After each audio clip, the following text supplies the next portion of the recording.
All my dogs, make some noise up in this house.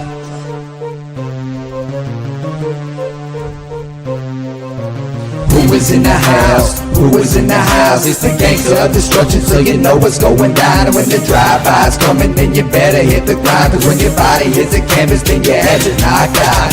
Who is in the house? Who is in the house? It's the gangster of destruction, so you know what's going down. And when the drive-by's coming, then you better hit the grind, cause when your body hits the canvas, then your head's knocked out. Fight with Adrian Whisper is like a fight with the devil, because when he's dealing with you, you cannot get on this level. Fight with Adrian Whisper is like a fight with a king. It's like a fight with an army. They got the tanks and everything. He's leaving bruises and Good evening, everybody. This is your host, Huge Pop on Huge Pop Entertainment. With us tonight is an XIW problem causer. He is a uproarer. He is the man that will do nothing but beat your ass. He's the Bama badass, Bubbah Shaddoxx. Welcome to the show. I love your Sal Del Torre hat. Love it. Hell yeah. Gotta represent the family. Gotta represent. I'm Damian Wayne, man. I gotta represent him, man. He's got a big match tomorrow night, man. So I beat that. I love it. No doubt, man. Yeah. So, man, it's glad to have you on the show, bro. And I Thanks for having me back. I love. I didn't like you at the beginning. I'll be honest with you. 5 years ago, I didn't like you at all. But a lot of people ain't. But I understand the heel. I understand the energy that you bring. I understand your vision of your purpose of what you want to succeed in the wrestling profession. And I really honestly understand that your unc is Adrian Whisper, and what better person to learn from than Mr. Whisper, right? So anyway, tell me, Bubbah, I know this is a stupid question, but what was it like for you to be a fan of the business before you got into the business, man? See, I was a little less than 10. I was about like 8, 7, something like that. Getting around to it. It was a cousin of mine that used to babysit me, and he brought around VHS tapes, and then this was a cousin from another side of the family, not my uncle's. All right. And I seen old VHS tapes, and I got addicted instantly.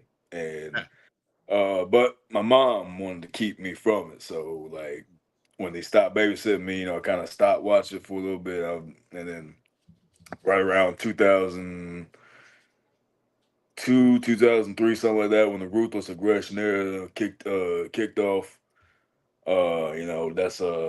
That's when I started really fucking watching, and I started grasping what the concept of wrestling was. Like, it wasn't just flashy characters and seeing moves. I was actually starting to comprehend what things meant and the significance, everything, it started clicking. And so yeah, I was heavy into it for a while, man. And it just followed me up until I finally found my foot in the door. So, as a fan of the wrestling business, etc., I want to hit on one topic real quick before we get into your career and stuff. I see a lot on your Facebook. One of the greatest just retired. And you got a lot of heat because you posted some stuff. And man, the stuff you posted, I agree with. John Cena is one of the best of all times, one of the greatest of all times. Tell me about what John Cena means to you, and what did he done to how you do what you do in the ring?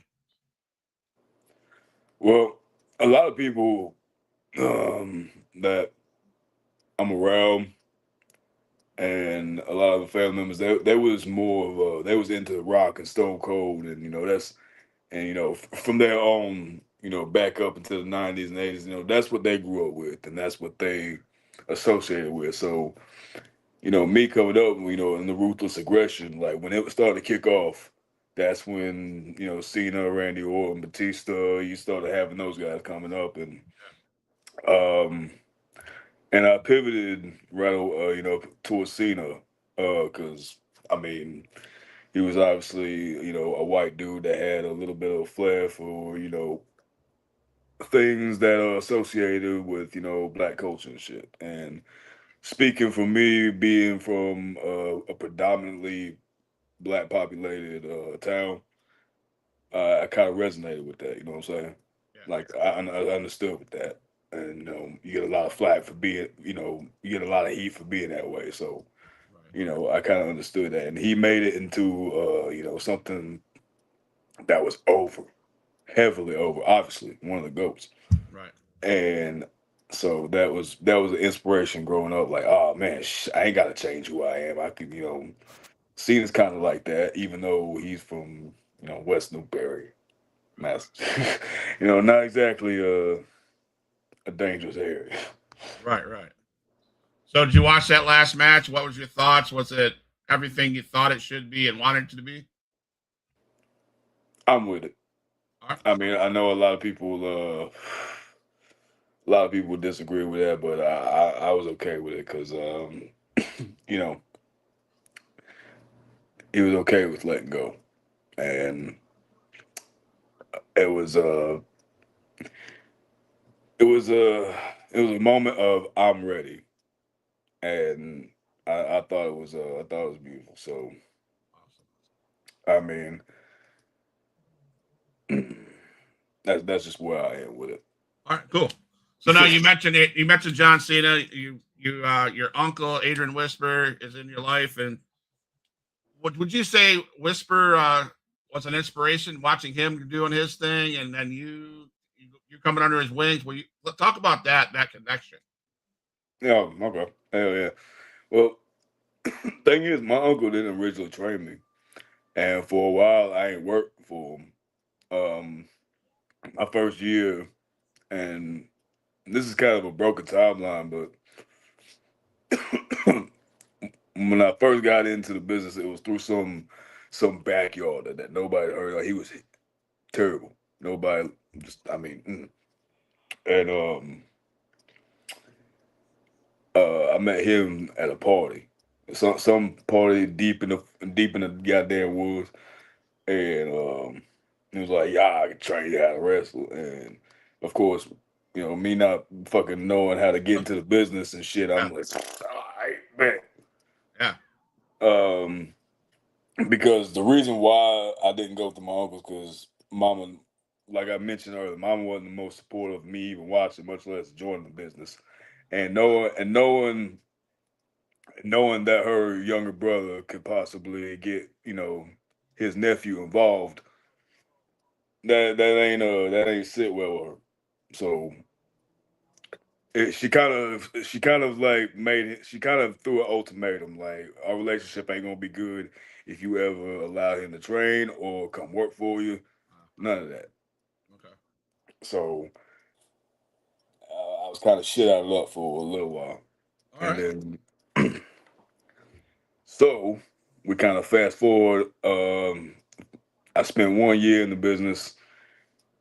I had a hot start. I had a hot start, and as quick as I went up and became one of the top names in the Gulf Coast, I went down. Mm. I disappeared. I had a lot of problems, a lot of habits, and so I got out. I was kind of away for about 4 years, 5 years, something like that. And around 2017 is when I started training again, like for real, or started trying to make a real run at it. Okay. And I had to retrain all that. Right. So what was the hardest time? What was the hardest thing about getting back into training? And what would you still say is the hardest physical demand of training? Mm, conditioning. I mean, I wouldn't even say the bump so much. I mean, yeah, bumps suck. I ain't gonna lie. Fuck yeah, they do. But as far as like the worst, probably conditioning. Doing drills. I Okay. mean, there ain't nothing like in the world like, wrestling conditioning. I mean, you think you can, run a mile and, do treadmills and, ellipticals all day, stair climbs, whatever. And then you look at running the ropes and you just, you know, take your first look at it like, I can do that. Ain't no problem. I can do that for an hour. You get in there, it's a whole nother ball game. It's a different, there's a different atmosphere inside. There's something mythical about it that just sucks up your breath, Absolutely. and No. you gotta learn how to breathe a different way. Wow. No. Oh, thank you. I ain't no shape to do that. So I heard Um, this. Go ahead. well, and that was just like coming back into it first when I really wanted to challenge myself, and I went to Mexico in 2021. The altitude up there changed, Okay. like as far as like breathing habits and try not to blow up. You think catching your breath and being able to function for 30 minutes down here is bad. Mexico, twice as worse. Really? Yeah, you will get blown up so quick. Damn. So training in Mexico definitely helped me to handle that down here. All right. So So there's a story I want to hear from you that all right. I was told might take up a lot of time. So can you tell us how you got your first pair of G strings to wrestle Of course. in? You can take that up with Adrian after the show, but he said it's an interesting story, so I thought I'd ask that. Well, one of the first shows when I was first starting out, uh, Unc actually was being contracted by the same promoter that I happened to be at the same time, and of course, Unc didn't try to make that happen because, like I said, Mom didn't like that. But eventually, she got over that, so that's another story. But so he noticed that my tights and the gear that I had then wasn't exactly working for me, if you know what I mean. And certain things were showing, and so let's just say Unc helped me out, and I got my first T pack, I think that's what they call, and wearing those up under my tights definitely it helped for a better look. There you Let's just go. put it that way. All right, there you go. No, he was the one that told me that, so I had to I ask that. figures, yeah. So you spent some time in APW, All Pro Wrestling. Road Dogg was the booker and the shot caller. Did you ever get a chance to get in a ring with Road Dogg? What was that experience like being in APW? Yep, I do. Um, I mean, it was alright. It was very, very, very simple. I mean, it's not like we got in there and had a Mac Classic or anything, but it was alright to get a little bit of experience on them. You know what I'm saying? Right. So, what, if anything, did you learn from the Road Dogg? Was it good? Did it help you launch yourself into the business? Oh, say it again. What did you learn from Road Dogg? Was it something? Did it help you launch into the business, or did he not teach you nothing worthwhile? No, no, no, no. It wasn't so much about in the ring. I got more experience and more knowledge from him and picking his brain whenever I was riding with him. Because Okay. at the time I was living, I was still home, so Jay Florida was nothing but like a skip and a hop. So he actually and it shocked me when at first because he actually offered. I didn't even like mention it to him. He just like, hey, you're on the way if you need a ride. Because I mean, I guess he knew I wasn't driving at that point, so Right. and I didn't have a car, so I mean that was kind of yeah. All right. So you mentioned you talked about walking away from it, had to do some personal stuff and to get back into it, so on and so forth. Then you come back. You walked into the Killing Fields of XLW. Your first match back was against none other than the unpredictable one, Damian Wayne. Yeah, after my third break, because like I said, after I came back from Mexico, I took about a year or so break because I was kind of going through my own thing again. But yeah, around 22, I want to say yeah, around All right. 22. Yeah, my first match back was in XIW was with Damien.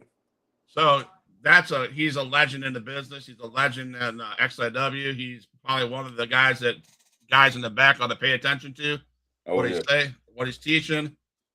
So everything. what did you take away from that match, and what did you take away from him as a legend in the XIW locker room?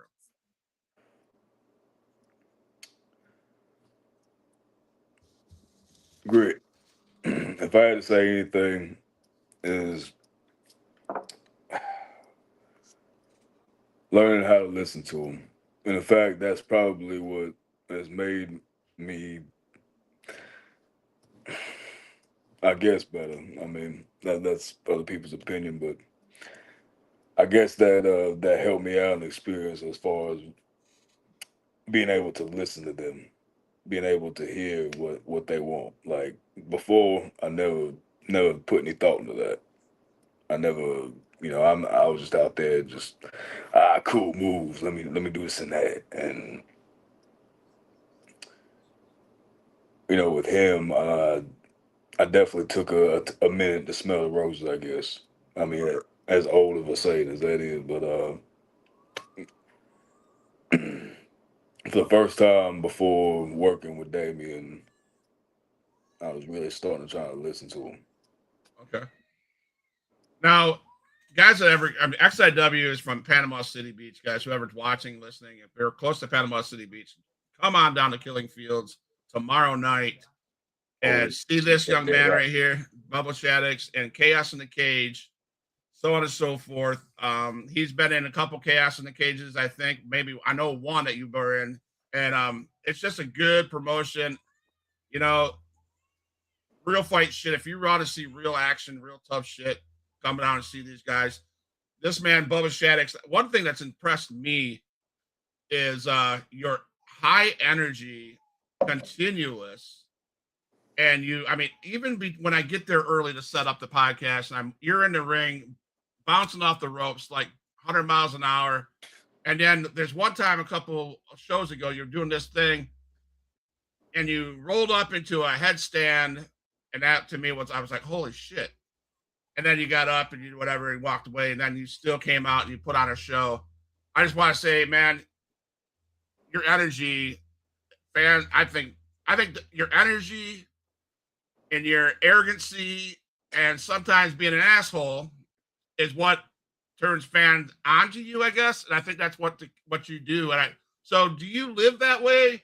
And do you just bring it 100% above when you come to XIW? Every time.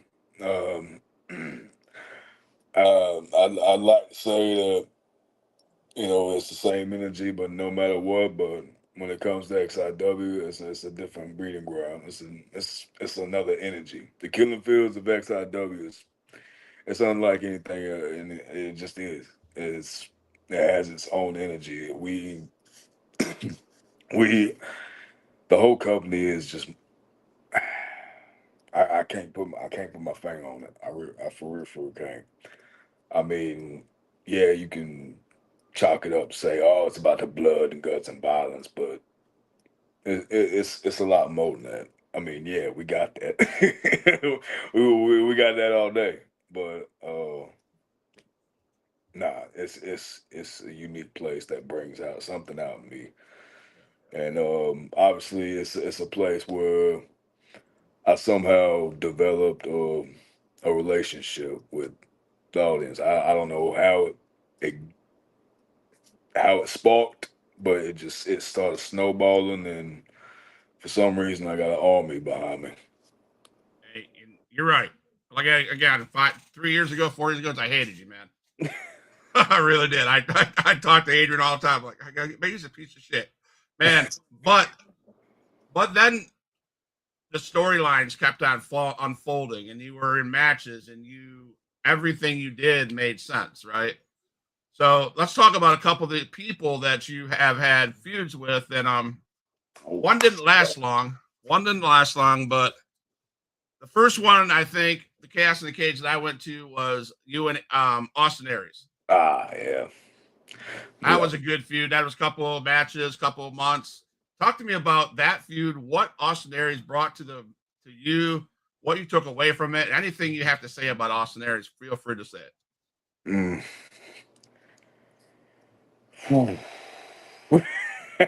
Oh man. Go for it, man. And by the way, your unc's listening, and he said always bring the heat.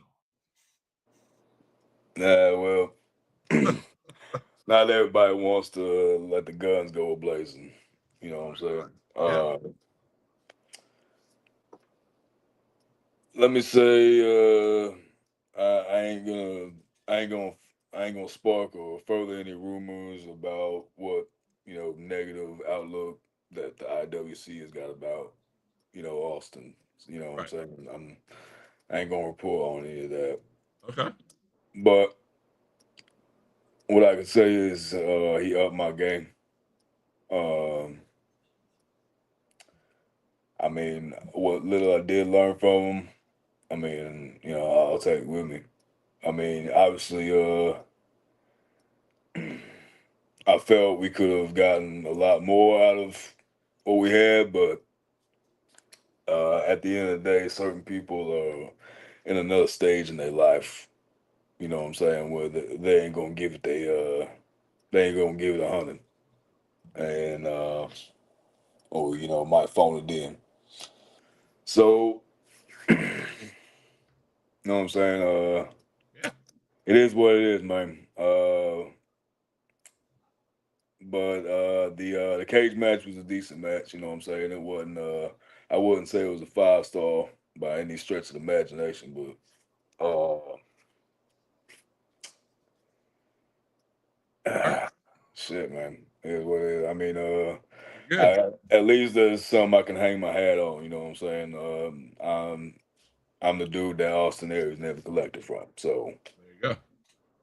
on with it. It is what it is. Keep it pushing. All right. So Magnolia Championship Wrestling, MCW. Let's talk about two guys that you just recently faced with Andreas and John Taylor. How did that, That's it. that was a couple that was last week, right? Ye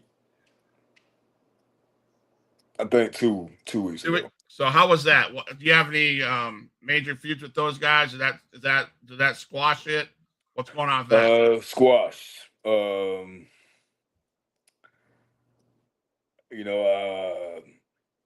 The match I recently had with them, I ain't come out, I ain't come out the other side with the W. I mean, I eliminated one guy, but uh, I had this, sneaky son bitch, Ashton Blake, Ashton Blake. Okay. and he's a problem for me. Uh, there's a whole nother little history I've got with him, and he's somebody that's in my business right now. So we finna handle it, and as soon as I'm done with him, then I'm gonna move back on to Andreas. And speaking of him, yeah, that's one fast cat. He's got a lot of potential. Got a smart mouth. I'll tell you that. Kind of I kind of relate to that energy. I was gonna say, man, there's two of you, right? But yeah, man, he's got a lot to learn, and we gotta slow him down because keep on going the way he going, he's gonna have a downfall. You know what I'm saying? Yep. Yep. So you may not have came out the W for that championship, but I want people to know you had the longest reigning middleweight champion of XIW. How do you feel about that? And you held that. That you got that ought to make you proud. That made Unc proud, I'm sure. Oh yeah. And that's why No, I applaud you for being the longest reigning middleweight champion. I really do. yes, sir. It's it's definitely a top accomplishment so far in my career, and it's definitely one that means a hell of a lot to me. Uh, it's definitely one that I mean, hell, I've got the original. I got the OG belt actually sitting in my room. All right. Yeah, so uh, it's definitely a part of me. You know what I'm saying? A lot happened in that reign. You know, I had some good matches and some good moments with the crowd. You know what I'm saying? Because in between, in the midst of that reign, is when we started having that shift in in the crowd where people something the motherfuckers just saw. You know what? We like this motherfucker. Well, I was part of that shift, man. I understand it, man. And I can't put it into words. I really can't. I'm not gonna sit here and bullshit you. I don't know, but something happened, man. Us fans are behind you, man. It's better than that punk ass gangster Suge White. I mean, Yeah. somebody needs to take him behind the woodshed and beat the hell out of him. That's all I gotta say. You never know. One day I might just be the one. So, He's around long enough. yep. So I reached out to some people you know. You might be able to guess who said this. Ask him when he started talking like he gargles nails every morning. He wasn't born with that voice. It's a earned boys definitely. Um, Eventually, after smoking so much weed, eventually it kind of weighs on him. You have any guesses? I have no idea. I can't. I'm not gonna let the cat out of the bag. But someone told me that. So, but anyway, let's talk about your favorite person in XIW. Mm. Your Let me guess. rival, Steve Anthony. Describe that storybook feud. Anything you need to get off your chest about that guy who never shows up? You show Fuck up. him. Welcome. Fuck him. All right. Is Nah, he gonna show up tomorrow? nah. I got a lot of respect for Steve. Let's go ahead and let's not get anything fucked up. I got all the respect in the world for Steve. And if there's anybody that I've learned a hell of a lot from in this business, regardless of what we got going on between us, he's one of the top. So Heather says you talk like that all the time. So Yeah, so people would say he's your kryptonite. Steve Anthony's your kryptonite. kryptonite. Yeah. You agree with that?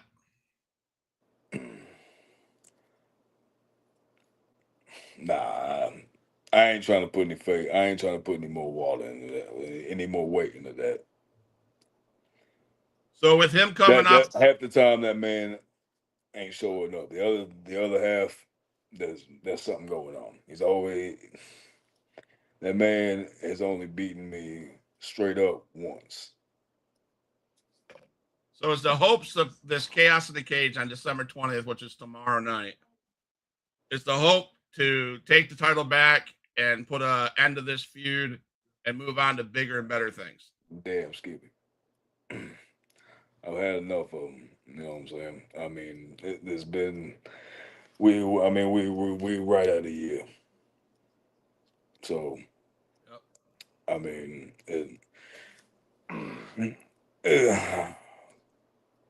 I'm gonna keep it a buck. He's been a thorn in my side. It's like a problem I can't figure out. It's something I've been going over and over and over and over. And I'm like, yeah, what I gotta do? Because anytime I think I've got him dead to rights, so is shit. Finds another way.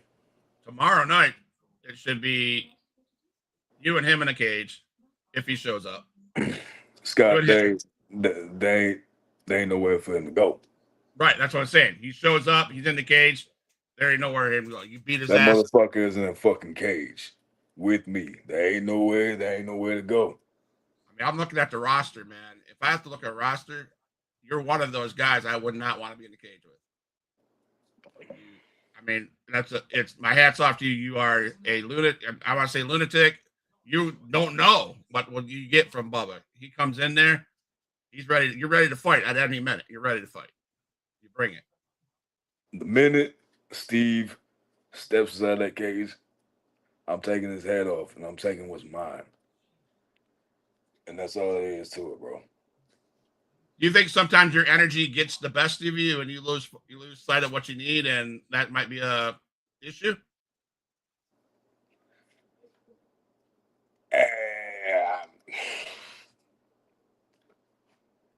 Maybe. I mean, I ain't gonna lie. I mean, if I had a cooler head, there's probably a lot more championships that I would probably have right now. So as Uncle whisper in your ear, give me some pointers. well, Unc's always in my ear. He's always in my ear with some idea or something. You know what I'm saying? Yeah. You can never shut him up. Nope. So what's your future goals, man? What's next after you beat Steve Anthony, get that title back? You have anybody in mind that you want to have challenge for that title? Ooh.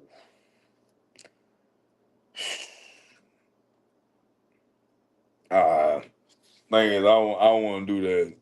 I don't want to do that cliche indie bullshit and like go through a list, you know. And you feel, but How about this? Here's a different question: who in the XIW roster is deserving of a title shot? You got the question, okay?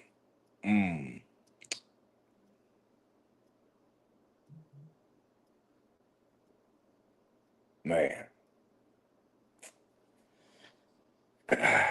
You know, so I spent so much damn time on Steve. You know, I ain't even slightly thought of anybody else. But I ain't gonna lie, I would love to run it back with Damian Wayne, Uncle Damian Wayne, one more time. Well, he might need to be. I mean, I'm just saying. I'm not trying to stir the pot or anything, but if he loses to Salazar, he loses his regional title to Salazar. There's a title, and if you win the title, there's an opening, right? Why not? Why not run it back? I mean, I'd like to see that. That'd be sick to see. Who knows? I mean, there's him. Hey, and like we mentioned earlier, Suge wants it, he can get it. I mean, hell, you can give me my bitch ass cousin, Jackson. Yeah, he ain't doing nothing. And then, I mean, hey, we could run it back with Malik. I mean, whatever. Yeah, there you go. So, we have the Seven Stiffs, which you're part of. Oh yeah. And we had that dumbass John Saxon group called the Dying Breed. Fuck the Dying Breed. Fuck a dying breed. Yeah. So every show, they seem to be a thorn in your guys' sides. We need to finish them off, man. We need to expose them for the fakes that they are. And I just don't know what is there. Are they as annoying to you as they are to us fans? Beyond. Trust me, I've had it up there. I done been at my wits' end about that shit. Main thing that I can do, and with that situation. Anybody that starts to come near him is a steer me other way. Like, hey, people, they ain't what you think they is. They snakes. Other way. Absolutely. I got a few questions from my foster kids. So ready? All right. And by the way, don't ever laugh at a shirt my wife makes for me ever again, man. Yeah, no, I'm just I kidding. promise. Sander King is making his way through the middleweight. So Adrian said that Ooh. through the middleweight division. So look out for him, nephew. So yeah, Now that's one. Sander King. Now that's one. What about Lucha Lacora? You know what? I never tangled with him, so I mean, I could go with him. I like Yeah, it. Shit. I mean that says a lot about XIW's middleweight division, man. You guys got a lot of talent, a lot of people out there. Yeah, Trust me. I know there's a target on. I know there's gonna be a target on my back as soon as I get that son bitch out of Steve's hands. right. I mean, I bet you walking out that ring, out that cage, there might be people ready to go. You know, so I know XIW well enough that you know. So I couldn't help but notice that some of your comments when I had Salazar and La Brava on the show. Yeah. Unk was trying to, persuade her. The look that was on La Brava's face when at the last show when that conversation between Unk and her, and then you chime in. What do you think? What do you think of her in the business? And I told her after the show, I think she should be part of the Seven Stiffs, man. Hey, I mean, I don't think Seven Stiffs ever had a female before, so who knows? But as far as the Bravo goes, thoroughbred, absolute thoroughbred. I mean, student of the game. I mean, top tier performer as far as this area goes, and just I mean in general, like uh, sky's the limit for real, for real. I mean, it's like we call her the Queen of XIW. Yeah, she's good. She is Queen Bee of that whole entire company. Absolutely, absolutely.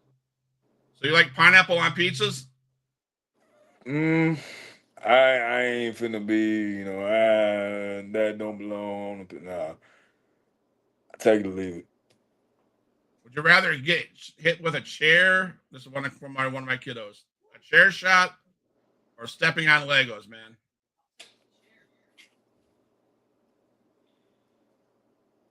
Mm.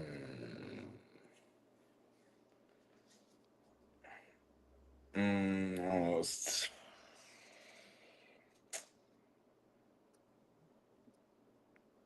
I don't know. I think I step on some Legos because Really?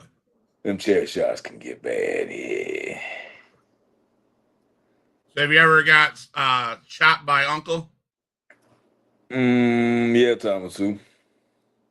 Who's the hardest hitter in that XIW locker room, man? Well, I haven't taken a chop from everybody, so I can't really say. One of my last questions for you, man, is what is your thoughts when you hear people say wrestling is fake as fuck? Fuck you. Like, fuck you and your misconception about what you think it is and what you know, what you think you know. Fuck out of here. All right. Next question. Next question. Next question. So, where's Bubba? What do you have your eyes on? I know that I see you in MCW. What is your big goal in your professional career before it's over? Mm. Make it as far as I can. I mean, and that's not any one place. That's a multiple places. I mean, I've got eyes to go back to Mexico. I got eyes to go to the UK, everywhere. I mean, go as far as I can. You know what I'm saying? I mean, there's still a reputation that I got to rebuild because we all know Bubba's mouth. So, uh,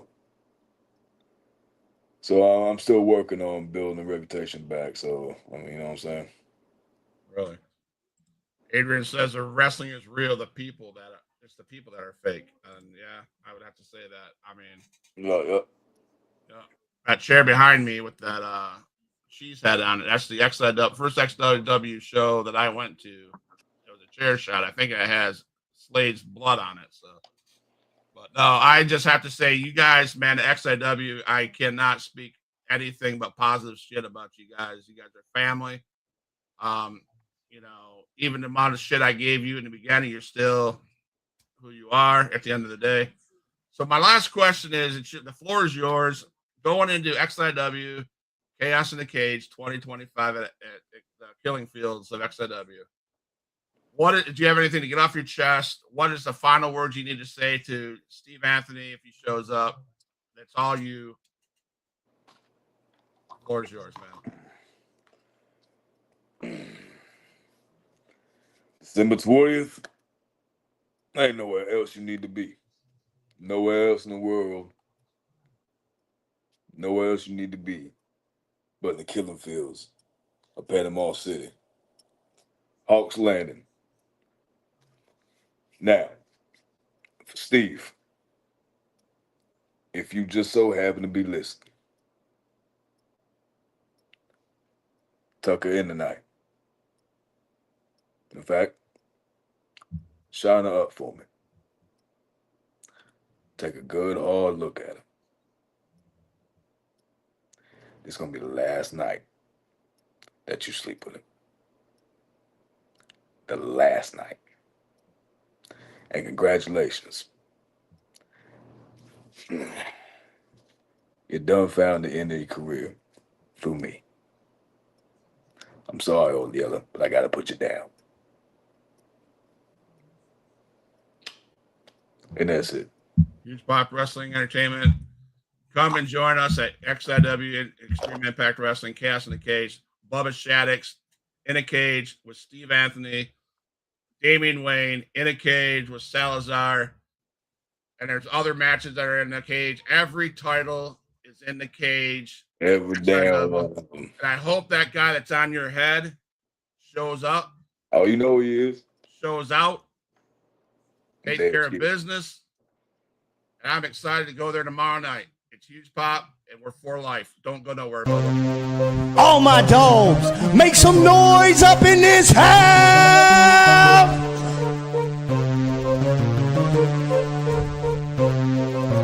Who is in the house? Who is in the house? It's the gangster of destruction, so you know what's going down. And when the drive-by's coming, then you better hit the grind. Cause when your body hits the canvas, then your head is knocked out. Who is in the house? Who is in the house? It's the gangster of destruction, so you know what's going down. And when the drive-by's coming, then you better hit the grind. Cause when your body hits the canvas, then your head is knocked out.